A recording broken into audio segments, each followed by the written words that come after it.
देखो तो ओए, अब एक चीज इसमें छूट गई है, इसको फिर क्या कहते हैं?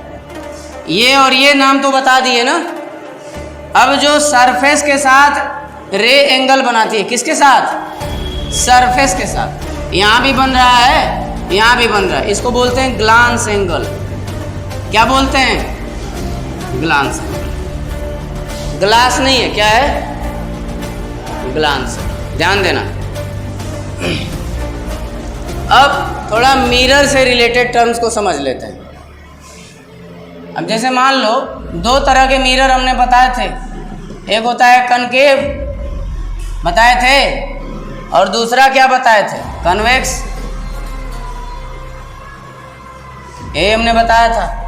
कनकेव में हमने बताया था कि अंदर की तरफ धंसा हुआ होता है, लेफ्ट वाला पोर्शन। ये लेफ्ट वाला पोर्शन अंदर की तरफ क्या है? धंसा है। और राइट वाले पे क्या होती है?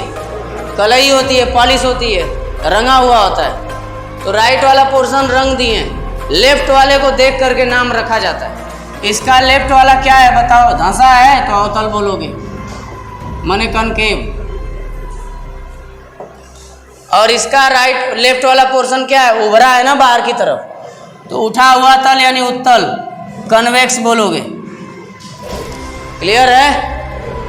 अब देखो इन दोनों से रिलेटेड जो टर्म्स हैं, इस वाले मिरर में जो बात कहेंगे वही इसमें भी होगी, अलग नहीं होगी। ध्यान से सुनना। मिरर का जो मिड पॉइंट होता है, कौन सा वाला? बीच वाला, मध्य बिंदु, उसको हम बोलते हैं पोल। क्या कहते हैं? पोल। और दिखाते किससे हैं? पी से। दर्पण के मध्य बिंदु को यानी मिरर के मिड पॉइंट को क्या कहते हैं? पोल। हिंदी में ध्रुव बोलते हैं। दिखाते किससे हैं? पी से। क्लियर है? तो यहाँ भी तो पोल होगा, इसको भी किससे दिखाओगे? पी से दिखाओगे। फिर आगे देखो, शांत हो जाओ। ये दर्पण किसी न किसी गोले से काट के बनाया गया है ना। अब बढ़ा दो तो कहाँ मिलेगा? गोला। इस गोले का जो सेंटर होता है, दर्पण जिस गोले से काट के बनाया गया था, उस गोलवा के सेंटरवा को इस मिरर का सेंटर ऑफ कर्वेचर कहते हैं। मिरर का क्या कहते हैं? सेंटर ऑफ कर्वेचर, हिंदी में वक्रता केंद्र। क्या बोलते हैं बताओ? वक्रता केंद्र। किसको बोलोगे?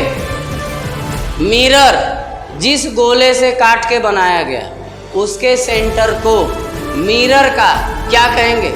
सेंटर ऑफ कर्वेचर या फिर वक्रता केंद्र। और दिखाते किससे हैं? सी से। किसे दिखाते हैं? सी से। वैसे यहाँ भी तो होगा, यहाँ भी एक तो गोला बन जाएगा, इसका भी सेंटर आएगा। तो ये मिरर जिस गोले से काट के बनाया गया, उसके सेंटर को फिर से बोलो, क्या बोलोगे? सेंटर ऑफ कर्वेचर, हिंदी में वक्रता केंद्र। और किसे दिखाओगे? सी से। क्लियर है? नेक्स्ट देखो, सेंटर ऑफ कर्वेचर और पोल के बीच में, किसके किसके बीच में? सेंटर ऑफ कर्वेचर और पोल के बीच में पॉइंट होता है। ध्यान दो, इन्हीं दोनों के बीच में एक पॉइंट होता है। ठीक, पास हो गया क्या? हाँ, इन्हीं दोनों के बीच में क्या होता है? एक पॉइंट होता है। अब याद रहे, सेंटर ऑफ कर्वेचर और पोल, सेंटर ऑफ कर्वेचर और पोल, इन दोनों बिंदुओं से होकर जाने वाली लाइन को बोलते हैं प्रिंसिपल एक्सिस। क्या बोलते हैं? प्रिंसिपल एक्सिस, मुख्य अक्ष। क्या बोलते हैं? मुख्य अक्ष। किससे किससे होकर जाने वाली लाइन को? सी से और पी से, माने सेंटर ऑफ कर्वेचर से और किससे? पोल से। ध्रुव से और वक्रता केंद्र से जो लाइन जाएगी उसको क्या कहोगे? Principal axis. अब सेंटर ऑफ कर्वेचर और पोल के बीच में एक तो पॉइंट होता है। किस पे वो पॉइंट हुआ होता है? प्रिंसिपल एक्सिस पे होता है। इन दोनों के बीच में एक पॉइंट होगा प्रिंसिपल एक्सिस पे। अब याद रखो, अगर प्रिंसिपल एक्सिस के पैरेलल लाइन ले ली, लाइट रे, प्रकाश की किरण लिए हो किसके पैरेलल? मुख्य अक्ष के समांतर। यहां भी ले लो। तो जब भी ऐसी लाइट रे लोगे जो मुख्य अक्ष के क्या है, समांतर है। ठीक, अगर ऐसी लाइट रे ले रहे हो जो प्रिंसिपल एक्सिस के क्या है, पैरेलल, तो रिफ्लेक्शन होगा ना, बताओ, उस पार तो जा नहीं पाएगी। तो रिफ्लेक्शन के बाद जिस पॉइंट से होकर जाएगी, रिफ्लेक्शन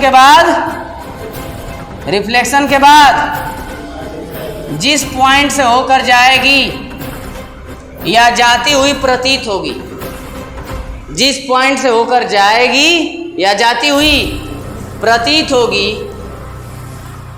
याद रहे, ये यहाँ गई, इधर निकल गई, तो इधर पीछे बढ़ा लिए हैं, इसीलिए बोले कि जाती हुई क्या होगी, प्रतीत होगी।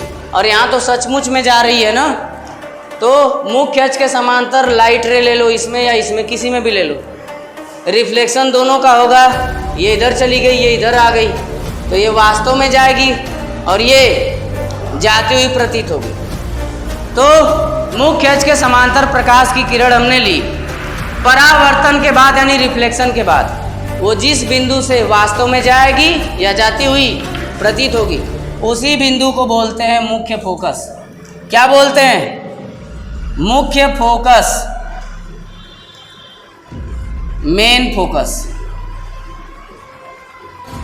क्लियर है, बोलो। मिरर के मध्य बिंदु को क्या कहते हैं, पोल।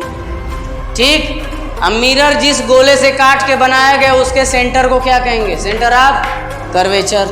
ठीक है, सी से और पी से यानी पोल से और सेंटर ऑफ कर्वेचर से होकर जाने वाली लाइन को क्या कहोगे, प्रिंसिपल एक्सिस। अब प्रिंसिपल एक्सिस पे एक ऐसा पॉइंट होता है जिससे एक लाइट रे जाती है, कौन सी वाली, मुख्य अक्ष के समांतर आने वाली प्रकाश की किरण जिस बिंदु से होकर जाएगी, ठीक, उस बिंदु को क्या कहोगे, मुख्य फोकस। क्लियर है। अब वो अलग बात है कि इसमें जाती हुई दिखेगी वास्तव में और इसमें जाती हुई क्या होगी, प्रतीत होगी। क्लियर है, हैं? चलो देखो तो, अब जितनी भी दूरियां नापते हैं पोल से नापते हैं, कहाँ से, मिरर के पोल से ही नापोगे क्योंकि यही बीच में है। बोलो, अरे इसी के लेफ्ट आ जाओगे और इसी के राइट आ जाओगे, इसीलिए सारी दूरियां कहाँ से नापते हैं, पोल से। अब याद रहे, मान लो हमने ऑब्जेक्ट रख दिया, ये है हमारा ऑब्जेक्ट, यही है वस्तु, ये हो गई वस्तु।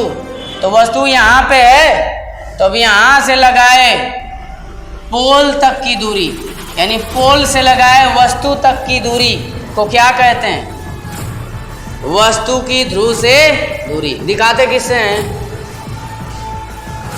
यू से। वस्तु की दूरी को किससे दिखाओगे, यू से। कहाँ से कहाँ तक का लेते हैं, पोल से वस्तु तक का। ठीक, किससे दिखाओगे, यू से। ये जो भी डिस्टेंस है इसको किससे दिखाओगे, यू से। और मान लो अगर इमेज बन गया, ध्यान दो, इमेज कैसे बनेगा, मान लो ये प्रकाश की किरण आई वस्तु से होते हुए मिरर पे पड़ेगी तो रिफ्लेक्ट होगी। अब क्योंकि पैरेलल है तो किससे जाएगी, फोकस से।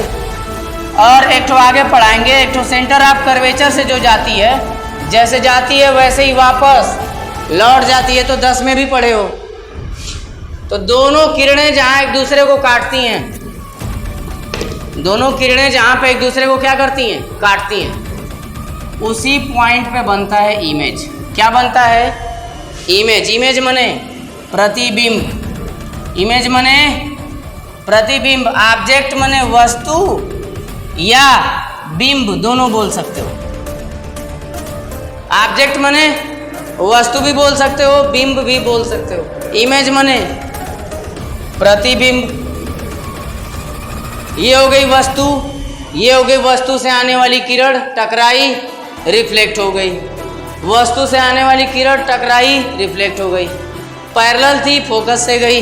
सेंटर ऑफ कर्वेचर से थी, वापस उसी रास्ते पे लौट गई। दोनों ने एक दूसरे को जहाँ काटा वहीं पे क्या बनेगा, इमेज। क्लियर है।